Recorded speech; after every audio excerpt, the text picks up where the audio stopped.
तारीख 17 जुलाई 2025 दिन गुरुवार हो गया, हिंदी तिथि सप्तमी। और आइए बात करते हैं आज के मुख्य समाचार में देश भर की तमाम बड़ी खबरों पर नजर डालते हैं। देखिए, पहली खबर, देश की राष्ट्रपति द्रौपदी मुर्मू आज 17 जुलाई को नई दिल्ली में प्रतिष्ठित स्वच्छ सर्वेक्षण पुरस्कार प्रदान करेगी। और वहीं यूपी गाजियाबाद समेत कुछ जिलों में 17 जुलाई से लेकर 23 जुलाई तक स्कूल बंद रहेंगे। कांवड़ यात्रा के चलते ये फैसला लिया गया। आज 17 जुलाई को झारखंड के पलामू जिले में भी स्कूल बंद रखे गए हैं भारी बारिश के चलते। चलिए अगला अपडेट देखिए, किसान भाई लोगों के लिए बड़ी अच्छी खुशखबरी है। एग्रीकल्चर सेक्टर को सरकार तगड़ा बूस्ट देने वाली है। 50,000 करोड़ रुपए का एक नया प्लान बनाया गया है और इस योजना में अगले 6 सालों में हर साल 24,000 करोड़ रुपए खर्च किए जाएंगे। जी हाँ, पीएम धन धान्य कृषि योजना को केंद्र सरकार की कैबिनेट बैठक से मंजूरी मिल चुकी है। किसानों के हित में हर साल इस योजना पर 24,000 करोड़ रुपए खर्च होंगे। कैबिनेट बैठक ने 36 योजनाओं को मिलाकर यह नया प्लान बनाया है। केंद्रीय सूचना एवं प्रसारण मंत्री अश्विनी वैष्णव की तरफ से यह बड़ा ऐलान किया गया है। इसके अलावा सरकार ने NLCIL को नवीकरणीय ऊर्जा में निवेश के लिए भी 7,000 करोड़ रुपए की मंजूरी दी है। और भी ये जानकारी आप देख सकते हैं। क्या है प्रधानमंत्री धन धान्य कृषि योजना, जिसके लिए सरकार हर साल 24,000 करोड़ रुपए खर्च करेगी। इस योजना के तहत किसानों के फसल उत्पाद के भंडारण और सिंचाई सुविधाओं में भी सुधार किया जाएगा। देश भर के 1.5 करोड़ से भी ज्यादा किसानों को इस योजनाओं का लाभ मिलने की संभावना है। और इस योजना में एक प्लान ये भी रहेगा, कम कृषि उत्पादन वाले देश के 100 जिलों पर फोकस ज्यादा रखा जाएगा। अब किसानों की फसलों का पंचायत स्तर पर भंडारण होगा, बेहतर सिंचाई और ऋण व्यवस्थाएं मिलेगी, किसानों को आसानी से लोन मिल पाएंगे और प्राकृतिक और ऑर्गेनिक खेती को बढ़ावा दिया जाएगा। और भी सरकार का प्लान है 36 योजनाओं को टोटल मिलाया जाएगा। इस बाबत जानकारी भी आप देख सकते हैं। तो किसानों के अलावा भी दोस्तों केंद्र सरकार की कैबिनेट बैठक में 2 और बड़े प्रोजेक्ट्स को भी मंजूरी मिली। कुल 3 बड़े फैसले लिए गए। सरकार ने NIPC को भी ताकत देने के लिए 20,000 करोड़ रुपए का फंड दिया है और NCIL national clean investment limited को भी 7,000 करोड़ रुपए की मंजूरी दी है। ओके, और चलिए आगे बढ़ते हैं अपन खबरों में। देखिए, देश के आम नागरिकों के लिए एक और अच्छी खबर आ रही है कि सरकार ब्याज दरों में और कटौती कर सकती है। भारतीय रिजर्व बैंक RBI के गवर्नर संजय मल्होत्रा बोले कि अगर GDP के डेटा में सुस्ती दिखी तो RBI ब्याज दरें और घटा सकता है, जिससे आम आदमी का बैंकों से लोन लेना और सस्ता हो सकता है। ऐसा रिपोर्ट्स के मुताबिक रिजर्व बैंक अगले महीने अगस्त में होने वाली बैठक में फिर से रेपो रेटों को घटा सकता है। चलिए अगली एक रिपोर्ट सामने आ रही है कि सिंगापुर बना भारतीय FDI का शीर्ष गंतव्य है। अप्रैल मई जून इस तिमाही में 2.2 अरब डॉलर का निवेश केवल सिंगापुर से मिला भारत को।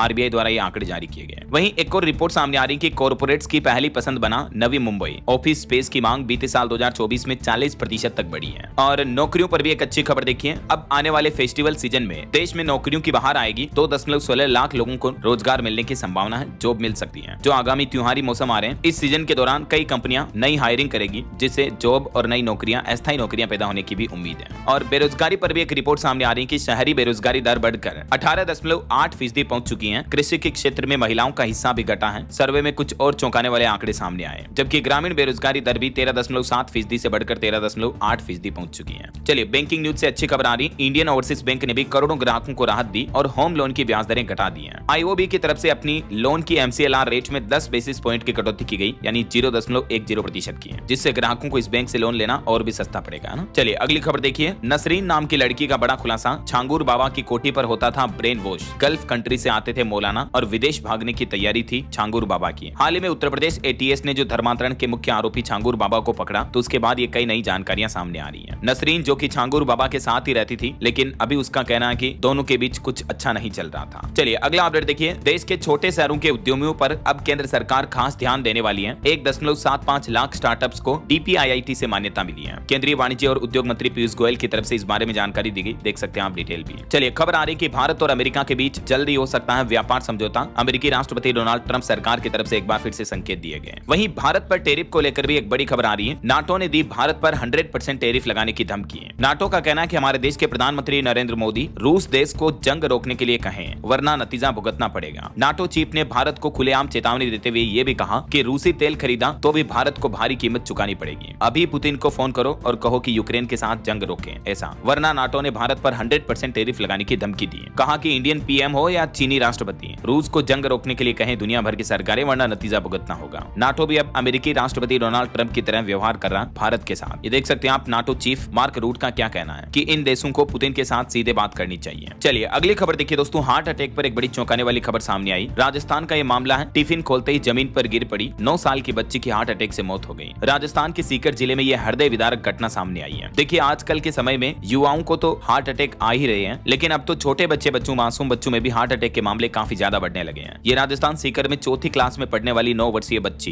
प्राची कुमावत, जिसका दिल का दौरा पड़ने से मौत हो गई। स्कूल में दोपहर के समय टिफिन खोला, खाना खाने के लिए बैठी ही थी कि अचानक कार्डियक अरेस्ट हुआ। अस्पताल ले जाया गया, जहां डॉक्टरों ने उसे मृत घोषित कर दिया। अभी तो उम्र कितनी थी यार, 9 साल के बच्चे। छोटे बच्चे तो कितना खेलते कूदते हैं, एक्सरसाइज करते हैं। बावजूद इसके देश में हार्ट अटैक के मामले बढ़ना वाकई में बड़ी चिंता की बात है। वैज्ञानिकों और डॉक्टर एक्सपर्ट का कहना है कि 2 कारणों की वजह से 9 साल की बच्ची को कार्डियक अरेस्ट आ सकता है। पहला तो बचपन से अगर उसकी आर्टरी में कोई दिक्कत हो, दूसरा हार्ट की पंपिंग रेट में भी गड़बड़ी हो सकती है। कम उम्र में हार्ट अटैक आने के पीछे ये 8 बड़े कारण होते हैं। Unhealthy lifestyle, high blood pressure, smoking करना या ऐसा। लेकिन बच्चे तो ऐसा भी नहीं करते हैं। युवाओं को इन बातों का जरूर ध्यान रखना चाहिए। और अगर आप नजदीक हो, किसी को हार्ट अटैक आ जाए तो CPR देने का तरीका भी देख लो। ये तरीका किसी की जान बचा सकता है। चलिए अगला अपडेट देखिए। 23 जुलाई तक देश की राजधानी दिल्ली की कई सड़कों पर अब अगर आपने गाड़ी मोड़ी तो महंगा पड़ेगा। कांवड़ यात्रा के लिए दिल्ली ट्रैफिक पुलिस की तरफ से नई एडवाइजरी जारी की गई। वहीं खबर है अमृता इंस्टीट्यूट के जैसे ही झारखंड रांची में बनेगा एशिया का सबसे बड़ा और आधुनिक अस्पताल। मुख्यमंत्री हेमंत सोरेन सरकार के मंत्री ने झारखंड को बड़ी सौगात दी। रिम्स 2 बनाया जाएगा अब यहाँ, जो कि एशिया का सबसे बड़ा और आधुनिक हॉस्पिटल होगा, है ना। चलिए खबर देखिए दोस्तों। हमारे देश की अदालतों में, न्यायालयों में टॉयलेट की कमी पर सुप्रीम कोर्ट नाराज हुआ। 20 हाई कोर्ट से 8 सप्ताह में रिपोर्ट मांगी और कहा कि पुरुष, महिला, दिव्यांग और ट्रांसजेंडर्स के लिए अलग अलग टॉयलेट्स बनाए जाएं देश भर के सभी हाई कोर्ट में, न्यायालयों में ऐसा। चलिए अगला अपडेट आ रहा। टेस्ला कंपनी भारत में 8 चार्जिंग स्टेशन लगाएगी और हर एक चार्जिंग स्टेशन में एक बार में 250 से ज्यादा गाड़ियां चार्ज हो सकेगी। टाटा महिंद्रा जैसी कंपनियों को चुनौती मिलेगी। और वैसे टेस्ला कंपनी ने भारत में तो कार लॉन्च करी थी, मैंने आपको बताया था बीते दिन अपडेट। बच्चों के लिए भी टेस्ला साइबर ट्रक और साइबर क्वाड बनाती है। एक बार फुल चार्ज करने पर 24 किलोमीटर तक की रेंज मिलती है। इनकी कीमत तकरीबन 1.5 लाख रुपए से शुरू है। और वहीं खबर देखिए, इलॉन मस्क की कंपनी के AI बोट लोगों के साथ फ्लर्ट कर रहे हैं। इस तरह की गंदी गालियां दे रहे हैं, हरकतें कर रहे हैं। इलॉन मस्क बोले कि ये बड़ा ही कूल और मजेदार है। इलॉन मस्क ने अपने AI चैटबॉट ग्रोक में एक नया फीचर लॉन्च किया जिसे कंपेनियंस नाम दिया है। उसके साथ आप इस तरह की फ्लर्टिंग एक्टिविटी कर सकते हैं। चलिए अगला अपडेट देखिए। बोरो प्लस विश्व की नंबर 1 क्रीम है, ये दावा करती थी कंपनी, लेकिन ये दावा झूठा निकला। इमामी कंपनी पर इसके चलते कोर्ट ने 30,000 का जुर्माना लगाया और उपभोक्ता आयोग ने कहा कि कंपनी अपना